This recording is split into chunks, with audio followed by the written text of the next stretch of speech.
People are investing in law suits.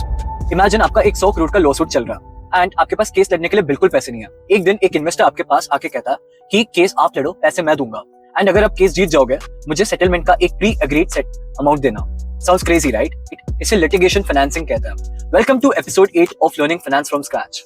मान लो आपका 100 करोड़ का एक कमर्शियल क्लेम आया हुआ, बट केस भले कितना भी स्ट्रॉन्ग हो, बट लॉयर्स, एक्सपर्ट्स और आर्बिट्रेशन कॉस्ट बहुत ज्यादा हाई हो सकता है और ये केस सॉल्व होने में सेवरल इयर्स भी लग सकता है। इसीलिए एक थर्ड पार्टी फंडर लिटिगेशन का कॉस्ट बेयर करते हैं यहाँ पे। अगर आप केस जीत जाते हो तो फंडर को एक प्री एग्रीड सेटलमेंट अमाउंट मिलेगा।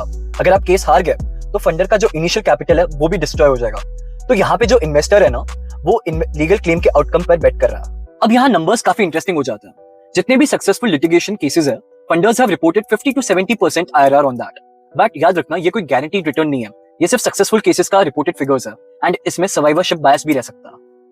फंडर्स कोई भी केस में ऐसे इन्वेस्ट नहीं कर लेता, वो चेक करता है कि वहां जीतने की प्रोबेबिलिटी कितनी है, उनका पोटेंशियल रिवॉर्ड कितना होगा एंड क्या सामने वाली पार्टी के पास उतने एसेट्स अवेलेबल है उनको पे आउट करने के लिए। तो सिंपल है, जब भी हम कोई कंपनीज में इन्वेस्ट करता है, हम उसके फ्यूचर कैश फ्लोज पे बेट कर रहे होता है एंड लिटिगेशन फाइनेंसिंग में हम जो लीगल आउटकम है उस पे बेट कर रहे हैं। बट याद रखना, जैसे हम कोई भी स्टॉक्स खरीदते हैं या म्यूचुअल फंड्स खरीदते हैं, उसके रेगुलेटरी फ्रेमवर्क्स है जो सेबी ने बनाया हुआ है। AIF भी आप ले लो तो उसमें के भी अलग से रेगुलेशंस बनाया हुआ है। बट लिटिगेशन फाइनेंसिंग पे भी प्रॉपर अब तक रेगुलेटरी फ्रेमवर्क नहीं आया हुआ। सिंस इसमें इंस्टीट्यूशनल इंटरेस्ट भी काफी ज्यादा ग्रो कर रहा है इंडिया में, आपको क्या लगता है इसके रेगुलेशंस जल्दी इंडिया में आएंगे? मुझे कमेंट्स में बताना एंड तब तक के लिए ऐसे और अपडेट्स जानने हो तो मुझे फॉलो करना मत भूलना।